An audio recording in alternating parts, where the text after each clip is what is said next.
하나님은 우주 만물을 창조하신 분입니다. 아멘. 그리고 그 창조하시고 너무 좋다고 하셨습니다. 뿐만 아니라 흙으로 사람을 지으시고 사람을 보면서도 너무 좋아라 하셨습니다. 그런데 사람들이 하나님께서 원하시는 뜻대로 살아가지 못해서 결국에 노아 홍수로 말미암아 모든 사람들이 다 심판을 받게 되었습니다. 그 후로 하나님께서 자기의 사람을 선택하고 싶은 심정이 되어서 아브라함에게 하나님이 나타나서 그에게 한 민족을 이루고 하나님이 누구신가를 선포하게 하시는 민족을 삼고 싶었던 하나님의 찾으심이 있었습니다.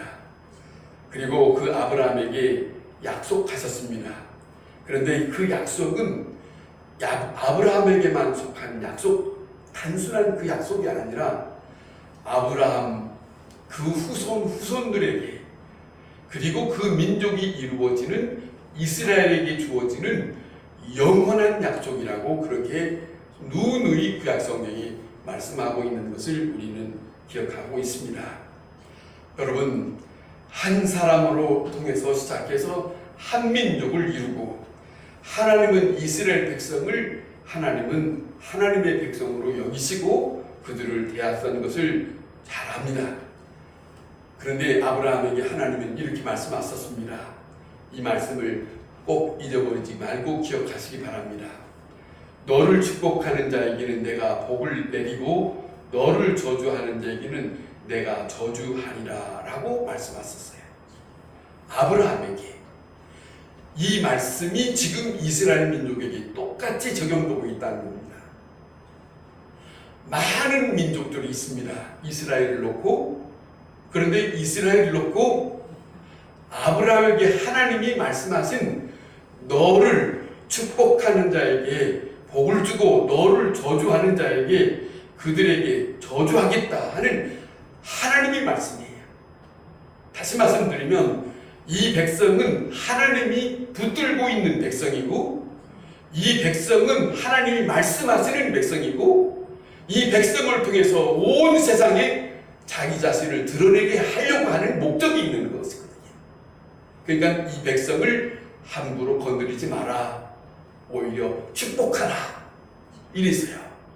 그러니까 오늘 우리가 기도할 때라도 내가 복받기를 원하시거든 아브라함의 후손 이스라엘을 축복하여 주옵소서, 이 기도를, 이 내용을 빼놓으면 안 돼요. 이 내용을 첨부시켜야 돼요.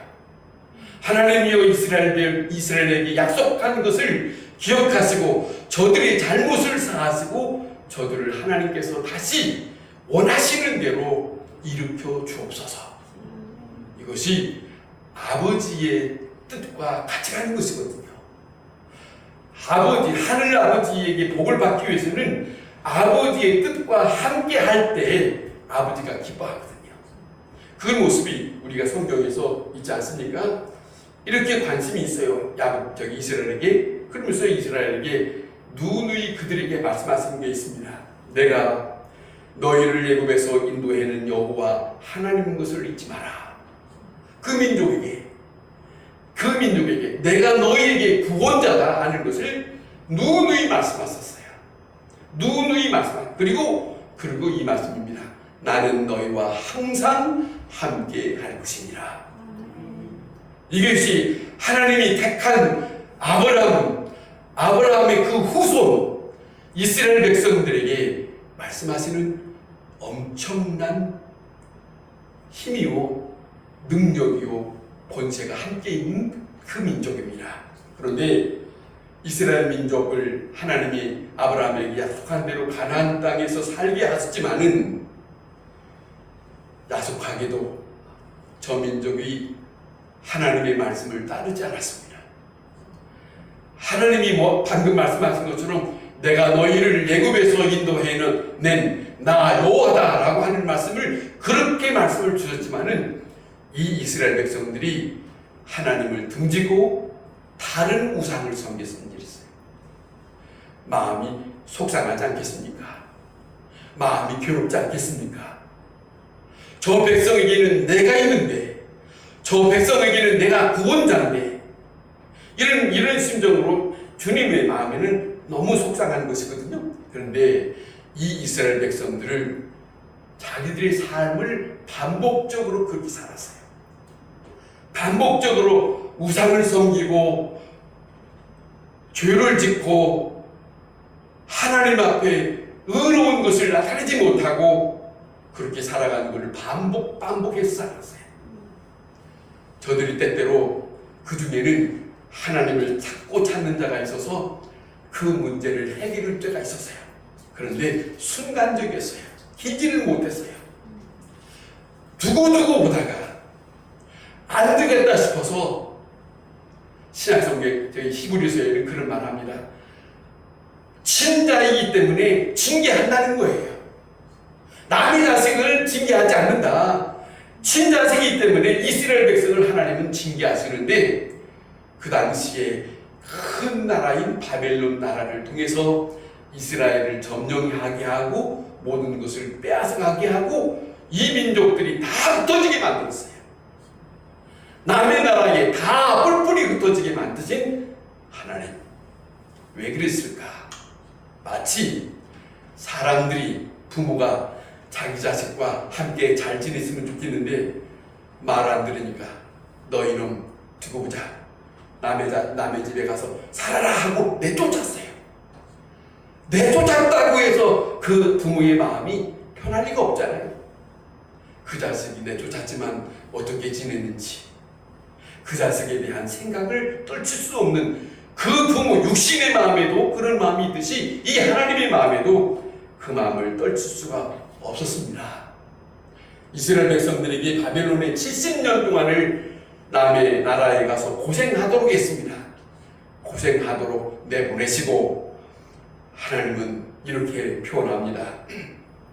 너희가 그곳에 가서 살아간다 할지라도 너희가 나를 찾고 찾으면 내가 너희에게 다시 응답하겠다. 이렇게 말씀하세요. 이것이 바로 하나님의 사랑입니다. 이스라엘 백성을 향한 하나님의 사랑이 이사야 43장에 절절하게 말씀을 이렇게 말씀합니다. 들어보세요. 야곱아 너를 창조하신 여호와께서 지금 말씀하시느니라.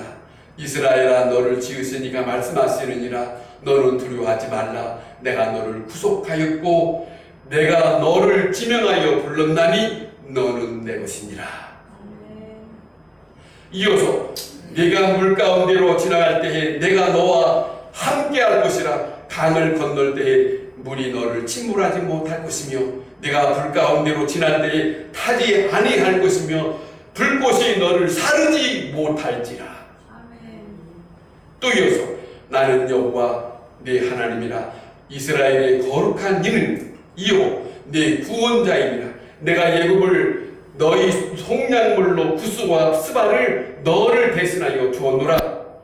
내가 내 눈에 보배롭고 존귀하며 내가 너를 사랑하였은즉 내가 너 대신 다른 사람을 내어주며 백성이 내 생명을 대신하였느니라.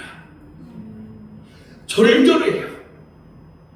한 백성을 택하시고 그 백성에 대해서 마음을 절절하게 말합니다.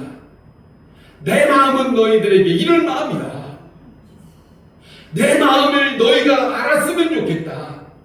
이것이 살아계신 눈으로 보이지 않는 가운데서 저들을 돌보시고 보호하시는 여호와 하나님이 그 이스라엘에 대하여 이렇게 마음을 털고 있습니다. 또 있습니다. 두려워하지 말라. 내가 너와 함께하여 네 후손을 동쪽에서부터 오게 하며 서쪽에서부터 너를 모을 것이며 내 이름으로 불려지는 모든 자 곧 내가 내 영광을 위하여 창조한 자를 오게 하라. 그를 내가 지었고 그를 내가 만들었느니라. 자, 말씀하시는가 보세요. 나 여호와가 말하노라. 너희는 나의 증인이요 나의 종으로 택함을 입었나니 이는 너희가 나를 알고 믿으며 내가 그인 줄 깨닫게 하려 함이라. 나의 전에 지음을 받은 신이 없었느니라. 나의 후에도 없으리라. 나 곧 여호와라. 나 외에 구원자가 없느니라. 오직 살아계신 주 여호와 하나님, 그것을 이스라엘 백성, 택하신 백성들에게 누누이 절절하게 말씀합니다. 이게 하나님의 사랑이에요. 하나님의 사랑입니다. 여기 담겨져 있습니다. 오늘 이 본문에 보면 이런 내용이 있습니다. 무슨 내용이냐면 한번 들어보세요. 우리가 방금 같이 교독했지만 이런 말씀 있지 않습니까? 그러나 야곱아, 너는 나를 부르지 아니하였고 나의 사랑은 너에게 이르는데, 여기 뭐라고 했냐면 이런 거예요. 내가 내 눈에는 보배롭고 존귀하며 내가 너를 사랑하였은즉, 이렇거든요. 그런데 여기 지금 이 말씀, 오늘 이 본문 속, 오늘 같이 읽었던 이 본문의 내용이, 그러나 야곱아 너는 나를 부르지 아니하였고 이스라엘아 너는 나를 괴롭게 여겼으며, 자, 이렇게 나옵니다. 보세요. 읽어볼까요? 내 번제의 양을 내게로 가져오지 아니하였고 내 제물로 나를 공경하지 아니하였느니라. 너는 나와 함께 하기 위해서 너는 나를 위하여, 아니 네가 나에게 나아오기 위하여 무언가를 한 일이 없지 않느냐. 절절해요. 뭘 말하는 거예요? 나는 너에게 이렇다. 그런데 너희는 나에게 어떤 입장이냐? 이거예요. 내 마음과 내가 가지고 있는 너희를 향한 긍휼과 자비와 사랑과 은혜가 있는데 너희는 어찌하여 나를 모르느냐? 이것이 이스라엘을 향하신 절절한 하나님의 사랑이 흐르고 있어요. 사랑하는 성도 여러분, 이처럼 여호와 하나님은 아브라함을 택하시고 자기 백성으로 여기신 이스라엘 백성을 향하신 약속이 있지 않습니까? 이렇게. 그런데 저들이 하나님을 향한 긍휼과 사랑과 은혜를 받아들이지 못하고 있는 저들의 모습, 이것이 인간입니다. 이것이 지금도 현실적으로 이스라엘의 민족입니다. 그런데 여기 있는 말씀, 조금 전에 말씀드린 것처럼 하나님은 이렇게 이런 백성인데도 불구하고 이렇게 말씀합니다. 내가 너와 함께하여 내 자손을 동쪽에서부터 오게 하며 서쪽에서부터 너희를 다시 모을 것이다. 흐트러지게 말을 안 들어서 저들이 아버지의 뜻에 함께하지 아니한 건 흐트러 버렸는데, 너희는 나를 잊어버리지 마라. 내가 너희를 언젠가는 다시 모을 것이다. 이게 뭐예요? 이스라엘이라고 하는 그 민족에 대한, 자기 백성이라고 하는 이 백성에 대한 하나님에 대한 절절한 그 약속 때문에 하나님이 함께 하고 싶고 그들을 통해서 하나님 자신이 누구인가를, 너희는 나의 증인으로 살아야 되지 않느냐 하는 말씀을 그렇게 말씀하고 있어요. 여러분, 그리고 오늘 이 본문에 보세요. 뭐라고 하시냐면 이런 가운데서 너는 나에게 기억이 나게 하라. 너희는, 그래서 하는 말입니다. 너희는 나에게 기억이 나게 하라. 졸지 말고 들어보세요. 정신 바짝 차리고. 하나님이 원하시는 것은 이거예요. 너는 나에게 기억이 나게 하라. 뭘 기억하라는 겁니까? 생각해 보세요. 기억이 나게 하라 하는 말을 생각하면, 이 구절을 생각하면 이런 생각이 들어요. 구약 성경에 룻기라고 있어요. 책이 많은 내용인데 룻기 그 내용 속에 나오미 룻 며느리 룻이라고 하는 사람이 관계 그 내용이 있습니다. 한번 들어보세요. 절절합니다. 이 나오미라는 사람이 원래 유대 사람인데 유대 나라에 어려움이 있었던 모양입니다. 그래서 유대 나라에서 모압 땅으로 갔어요. 아들 둘 데리고. 남편은 이미 일찍이 돌아가시고 두 아들을 데려가서 모압의 땅에서 살다가 모압 여인들에게 결혼을 시켰어요. 하나는 오르바, 하나는 룻. 결혼을 시켰어요. 살다가 얼마큼 살았는데 두 아들마저 모압 땅에서 죽었네. 며느리만 덜렁 남았는데 이 덜렁 남은 며느리들이 모압의 며느리들이네. 유다의 며느리들이 아니고. 그런데 자기는 이제는 더 이상 내가 이방의 땅에서 살 이유가 없겠지.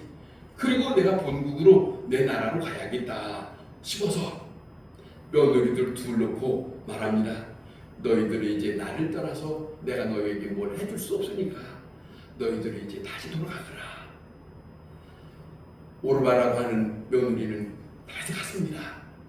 근데 이 룻은 그 시어머니가 말하는 것을 듣고 아니요 그러는 거예요. 그리고 그가 하는 말을 들어보세요. 그가 이렇게 말합니다. 내게 어머니를 떠나며 어머니를 따르지 말고 돌아가라. 강권하지 마옵소서. 어머니께서 가시는 곳에 나도 가고 어머니께서 머무시는 곳에 나도 머물겠나이다. 어머니의 백성이 나의 어머니가 되고 어머니의 하나님이 나의 하나님이 되겠나이다. 그리고 이런 거 안 떠나겠다는 거예요. 얼마나 착한 며느리입니까? 이 시어머니 만나봐야 붙잡아야 별 볼 일 없거든 사실은. 그런데도 안 떠나겠다. 이 마음을 시어머니 따라서 유대에 갔는데 이 유대에 이 여인이 며느리소는 이방인인데요. 근데 시어머니의 땅으로 갔지만 그가 시어머니한테 말한 대로 변함이 없이 시어머니를 위해서 충성스럽게 합니다. 남의 밭에 가서 거둘 것 거두고 시어머니와 함께 먹고 하는 것을 합니다. 그렇게 하는 것을 보고 시어머니는 이 나오미는 그 룻에 대하여 기억나게 하는 사람이 되었어요. 룻은 시어머니에게 기억나게 하는 사람이 되었어요. 룻은 그런 모습이 기억났습니다. 여러분, 사랑하는 성도 여러분, 이스라엘 백성에게나 지금 우리가 예수 그리스도를 영접하고 사는 모든 사람에게 선택된 조건이 있습니다. 하나님으로부터 또 부르심을 받은 조건이 있습니다. 말씀으로 우리는 약속을 부여받고 사는 사람입니다. 영원토록 함께 하신다고 하시는 그 여호와 하나님이 우리에게 함께 하십니다. 아멘. 그러므로 여호와 하나님은 나를 만드신 창조주라고 하는 것을 인정하세요. 아멘.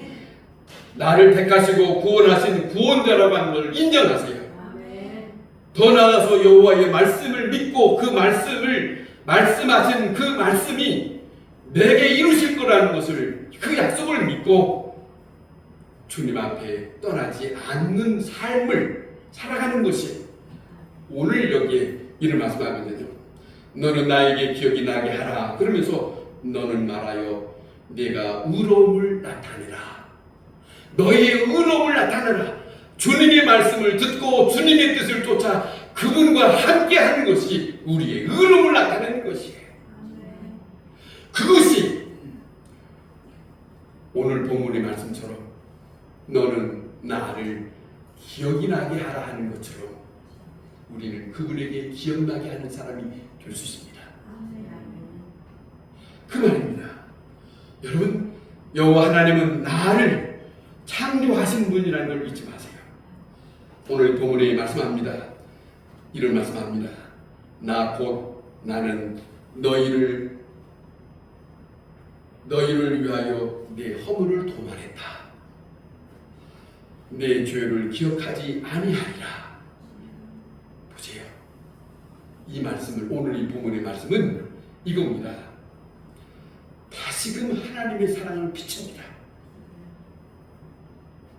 너희가 비록 나에게 돌아오지 못한 죄 가운데 있다 할지라도 나는 너희를 아직 떠나지 않았어. 너희가 다시 내가 지난날에 너희에게 행했던 것을 너희는 지금이라도 나에게 기억되는 것을 하라. 이것이죠. 그래서 하는 말이에요. 너희 허물을 도말하고 내 죄를 기억하지 아니하리라. 이 말씀이에요. 생각해보세요. 누가복음 15장에 예수님은 탕자 비유 얘기를 하셨습니다. 둘째 아들이 자기의 아버지가 돌아갔을 때에 받아야 할 유산을 지금 내놓으래요. 아버지가 돌아갔을 줄 알았는데 지금 내놓으라. 그 아버지가 그 아들이 그렇게 강하게 나가니까 별 수 없이 유산을 띄워줬습니다. 띄워주고 난 다음에 성경에는 기록되어 있지 않지만 그날부터 아버지는 방문을 열어놓고 그 아들이 다시 돌아올 때까지 문을 열어놨대. 이 사랑, 아버지의 사랑이에요. 기다리시는 아버지의 사랑. 다시 말하면 오늘 이 본문에 이 이스라엘 백성들에게 말씀하신 것처럼 너는 나에게 기억이 나게 하라 하는 것을 그 일을 통해서 기다리고 있는 거예요. 네가 이 지금 유산을 가지고 나간다 할지라도 다 탕진하고, 아니 네가 어떻게 쓰든지 간에 상관없지만 다시금 너는 나에게 기억이 나는 자가 되기를 바란다. 이 심정이 그 탕자의 비유 속에 담겨져 있어요. 그러니까 보세요. 그 탕자가 가지고 간 유산을 다 탕진하고 그리고 아버지를 생각합니다. 마음을 돌이켜서 다시 아버지 집에 왔습니다. 그 아버지가 그 아들을 맞이하면서 그 아버지의 간절한 말을 하는 걸 들어보세요. 아버지는 자기 아들이 죽었다가 다시 살아났다. 잃었다가 얻은 다시이다. 그러면서 뭐라 하냐면 이렇게 죽었다가 다시 살아났고 잃었다가 다시 얻은 이 자식을 내가 즐거워하고 기뻐하지 아니하겠느냐. 무슨 말씀이에요? 주님이 말씀합니다. 너는 나에게 기억이 나게 하라 하셨잖아요. 거기에 동참하는 자를 향해서 주님은 기뻐하고 즐거워하고 잔치를 벌이는 그 여호와 그분입니다. 여러분, 아버지는 아들이 돌아온 것을 잊을 수가 없어요. 여호와 하나님은 이스라엘 백성들에게 약속한 것을 아브라함에게 약속했지만 잊지 않습니다. 기억이 나게 하는 일 있다면 즐거워하고 기뻐하는 일이 아니겠습니까? 긍휼을 베푸신 여호와 앞에 우리 자신들이 죄인됨을 자백하고 여호와께 임하시면 그 은혜로 우리의 모든 죄를 사함을 받고 그 은총에 대하여 감사하면서 감격하면서 찬송할 때 우리는 주님이 말씀하신 대로 여호와께 기억되는 자의 삶을 살아가는 사람이 됩니다. 아멘. 62장 이사야 62장에 가면 이와 같은 똑같은 구절이 하나 있습니다.